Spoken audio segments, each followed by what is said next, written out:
श्री ओम करणी, श्री ओम करणी, श्री ओम करणी, श्री ओम करणी। नमस्कार। देखिए, झगड़ू शाह के संदर्भ में आज एक अद्भुत भक्त चरित्र आपके सामने आ रहा है। भक्त का नाम है किशन नवलखा। राजस्थानी है, लेकिन काठमांडू में व्यवसाय है, निवास स्थान है। झगड़ू शाह का वृत्तांत जब उन्होंने सुना तो जिज्ञासा हो गई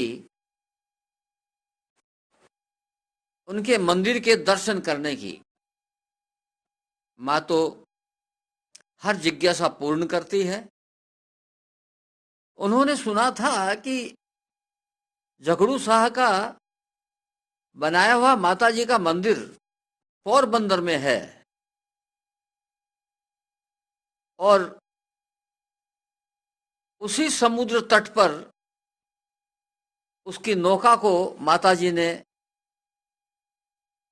पार लगाया था।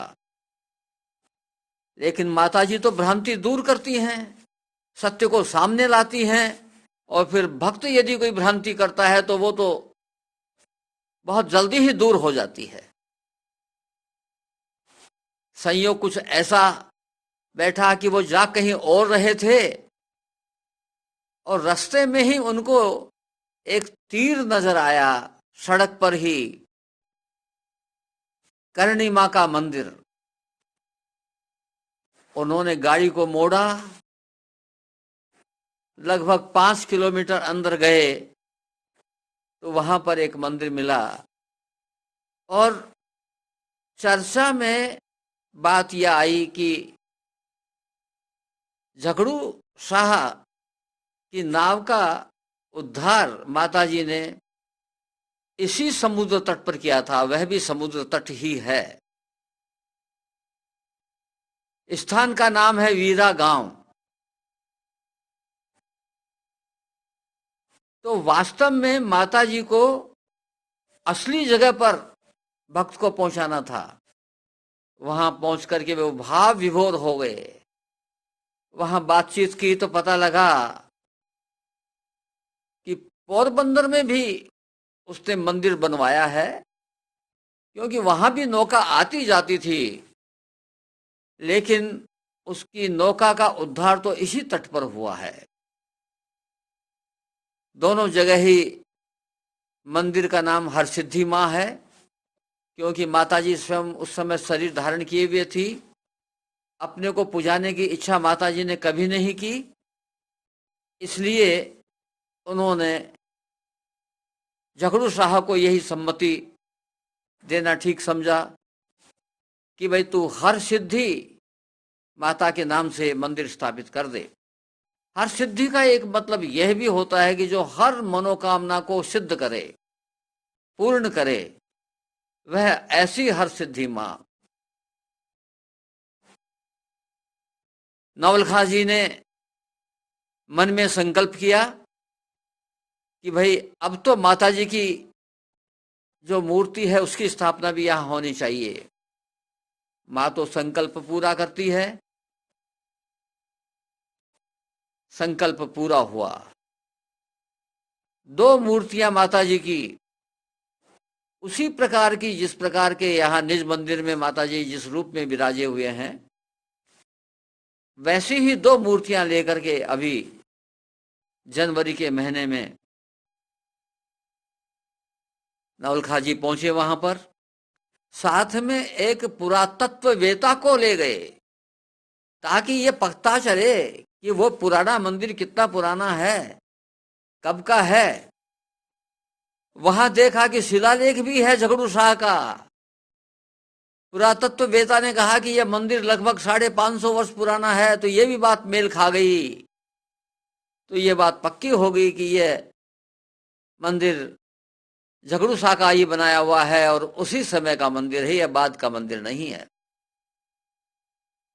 नवलखा जी दो मूर्तियां ले गए थे, एक सनेचा धाम में स्थापित करने के लिए और दूसरा नया मंदिर बनवाकर वीरा गांव में स्थापित करने के लिए। मनोकामना पूर्ण हुई गांव वासियों का। एक वहां पर सम्मेलन किया, सब लोगों ने एक स्वर से स्वीकृति दे दी, काम प्रारंभ हो गया। इसी प्रकार से नौलखा जी ने काठमांडू में भी करणी मां का मंदिर बनाया है और वहां की पूजा व्यवस्था देशनोक में पूजा व्यवस्था है उसी प्रकार की रखी गई है। उनका एक पुत्र ऑस्ट्रेलिया में है और वहां की नागरिकता प्राप्त कर चुका है। पूरा परिवार ही माताजी से जुड़ा हुआ है और अद्भुत परिवार है। उस लड़के की बेटे की इच्छा हुई कि यहां भी माताजी का मंदिर होना चाहिए। जमीन मिल गई है। अब माताजी उस अपने पुत्र की लालसा को, इच्छा को कब पूर्ण करते हैं तो माताजी ही जाने। लेकिन यही नहीं, माताजी ने इनको प्रेरणा दे करके नवलखा जी से अन्यत्र भी कई जगह मंदिर बनवाए हैं।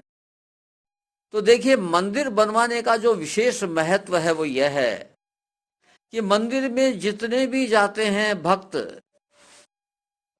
जो प्रणाम करते हैं, वो मंदिर बनवाने वाले के खाते में भी जाता है। तो जब तक भक्त जाते रहेंगे मंदिर में और वो मंदिर रहेगा, तब तक मंदिर निर्माण करवाने वाले व्यक्ति के खाते में पूंजी जमा होती रहेगी। और चूंकि मंदिर निर्माण करवाने वाले व्यक्ति का एक ही भाव होता है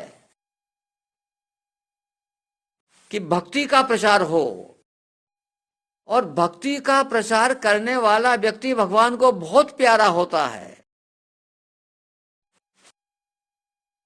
भगवान ने अपने भक्तों को, मीराबाई को भी यही कहा कि भाई तुमने अपना काम तो कर लिया, अब मेरा काम भी कर। चरणदास जी को भी यही कहा कि भाई तुमने अपना काम तो कर लिया, अब कुछ समय मेरा काम भी कर। और मेरे काम के रूप में भगवान ने उनको भक्ति का प्रचार ही बताया। तो मंदिर से भक्ति का प्रचार होता है, सद्विचारों का प्रचार होता है, अंतःकरण की शुद्धि होती है। और सबसे बड़ी बात है कि जो मंदिर में दर्शन करने जाता है वो थोड़ी देर के लिए समझता है कि मैं प्रभु के सामने हूं और प्रभु मेरे सामने हैं, मां मेरे सामने है और मैं मां के सामने हूं।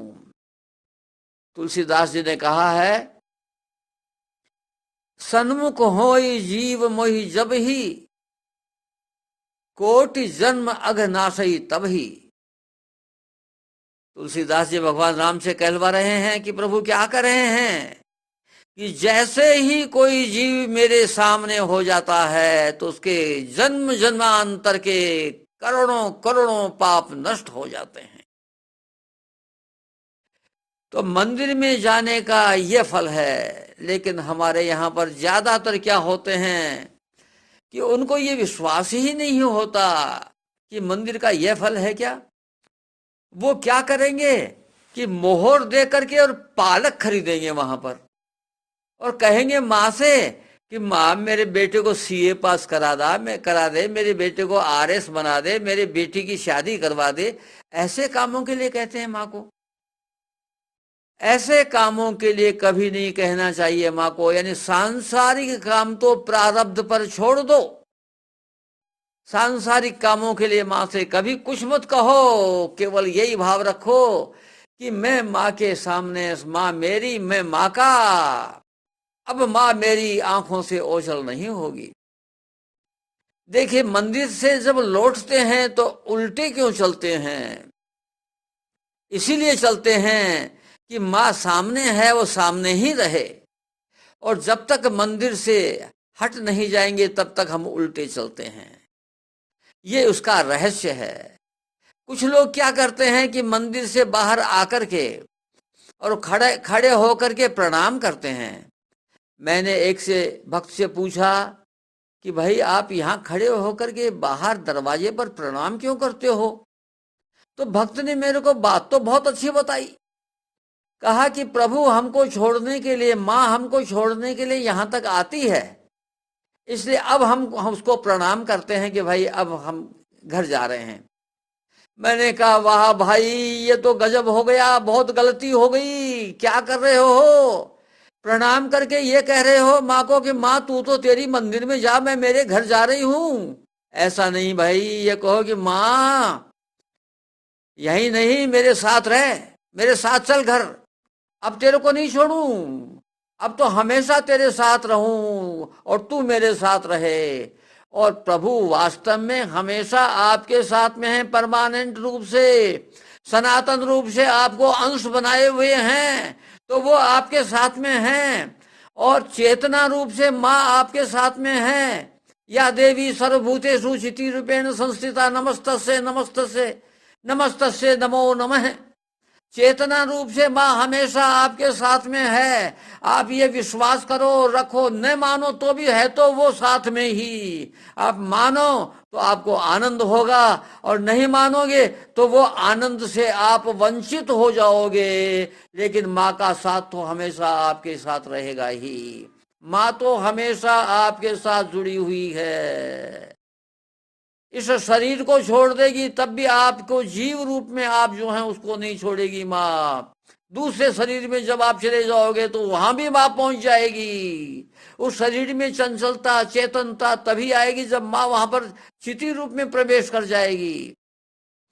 इसलिए ये विश्वास रखो कि सब जगह माँ है, मंदिर में भी है, बाहर में भी है, और सबसे बड़ी बात है कि हम में भी है। शरणानंद जी महाराज कहते हैं कि प्रभु को अभी नहीं मानना बड़ी भूल है, और प्रभु को अपने में नहीं मानना ये तो बहुत भयंकर भूल है। इस भूल को मिटा दीजिए। आज बस इतना ही। नमस्कार।